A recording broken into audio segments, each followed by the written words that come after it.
When I, 26F, was 5, we moved, and our next door neighbors had a girl my age named Bella, 27F. We immediately connected and grew up as thick as thieves. As we grew older, I moved a couple of hours away for college while Bella stayed at home, but she would visit me frequently, stay with me, and we had great times. I met Barrett, 26M, in my sophomore year and realized we had a lot of friends in common. He was a smart, attractive guy, so we ended up hooking up a few times after our usual study sessions.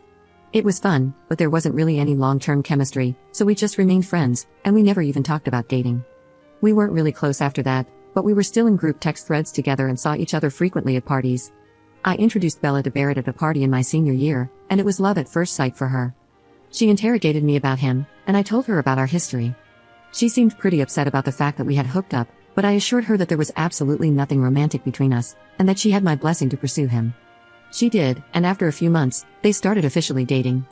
She was over the moon and I was happy to see she was happy.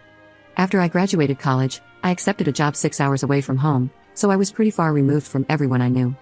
Shortly afterward, Bella and Barrett ended up moving in together in my hometown.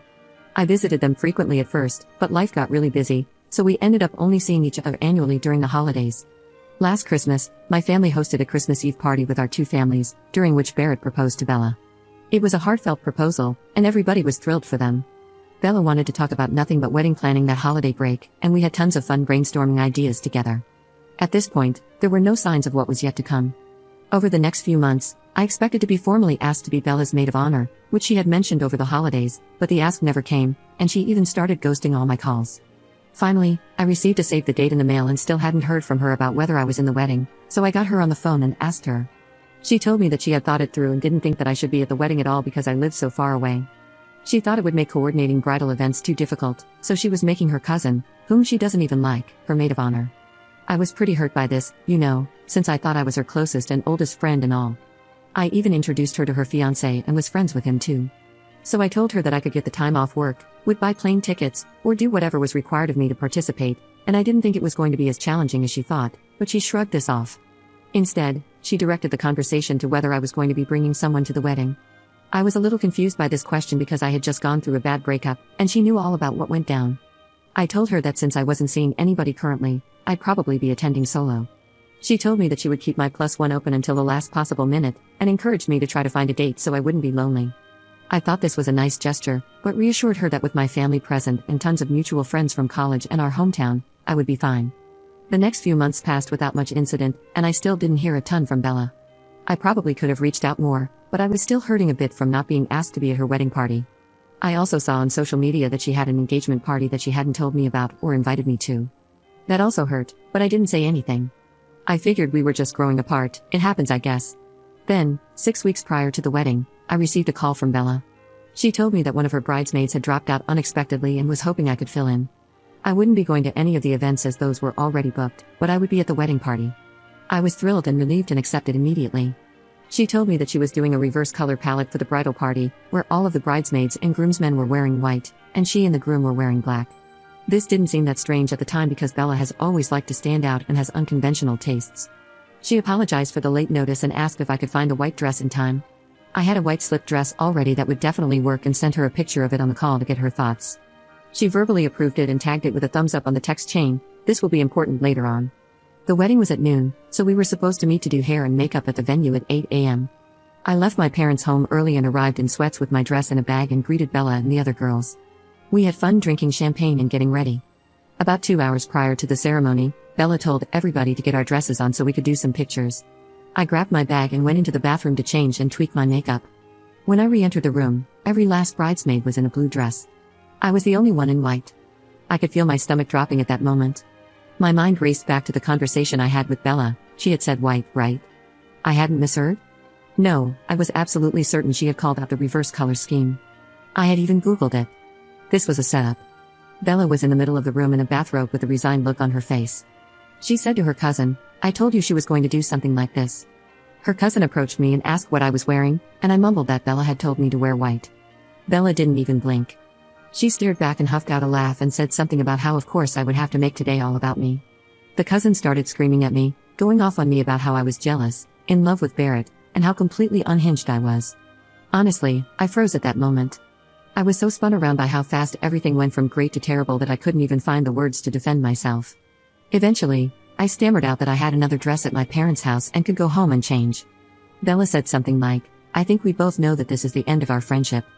I've given you too many chances and it's time for you to go." I started to cry. I didn't really know what was happening or what she was talking about, but I knew that whatever was going down was really bad. Finally, my legs started to work again, and I fled. I left all of my things at the venue and just ran to my car and went home, sobbing in the white dress. About a half hour later, my phone blew up with texts from nearly everyone in my life, telling me that I was bitter, that I needed to grow up and get over my jealousy, asking how I could do that to Bella, and calling me all sorts of nasty names. Even my mother sent me a text telling me how disappointed she was in me and that we'd talk when they got home. I did what any rational person would do in the situation. I started drinking my sorrows away at an extremely unhealthy pace. As a result, the conversation when my parents finally arrived home was somewhat confusing. My dad wouldn't even look at me, and my mom and I kept talking past each other. She outright didn't believe that I had been told to wear white, and I didn't understand why.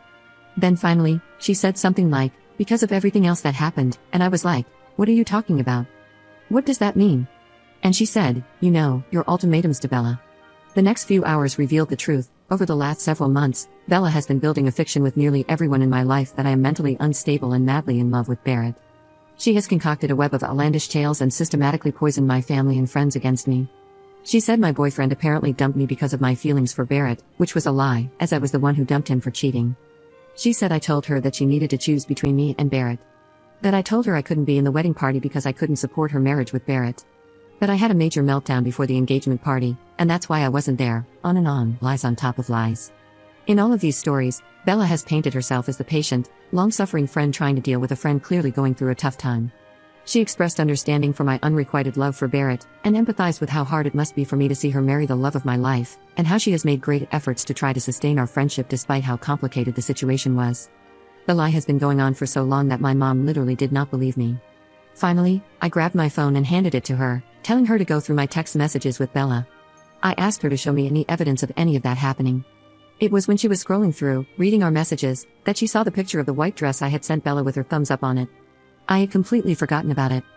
The absence of any ultimatums or Barrett drama in our texts and the picture of the approved dress flipped my mom, and she finally believed me. She was horrified that she had bought into a false narrative. She then called my dad into the room and explained what was what. My dad isn't the type of person you want to make angry, so we had to spend a significant amount of energy trying to calm him down, just so he didn't walk next door and rip the house from the foundation. My mom still says that I'm a bit of a jerk because I should never have assumed that I could wear white to someone's wedding. That I should have confirmed with the other bridesmaids about what they were wearing, and that was part of my job as a member of the bridal party. Fine, I'll take blame for that, but it doesn't change the fact that I never meant to hurt Bella, and she has been setting me up for this messed up tragedy for months. The next day, I sent screen caps of my call history with Bella and the photo of the approved dress text to multiple people. Unfortunately, this is where my occupation works against me. I'm a graphic designer, and people believe that I photoshopped the image. Trust me, if I was going to Photoshop some proof, it would have been a hell of a lot more compelling than just somebody liking an image. So pretty much nobody believes me except my mom, dad, and one of the other bridesmaids, a friend from Bella's college that I didn't know very well. She was there during the dress incident, and she found me on social media and DM'd me that she could tell from the stunned look on my face that I was telling the truth. She said that Bella had a pretty bad case of COVID at the beginning of the year, and ever since then had changed as a person, becoming cruel and self-absorbed. She said the wedding events had been horrific, and Bella was a monster, and she was planning on going no contact now that it was done. So that's 3 people out of hundreds that don't think I'm mentally unhinged while everyone else does. My reputation destroyed. My life in tatters. I don't think I'm a jerk, but I needed someone to vent to after what just went down.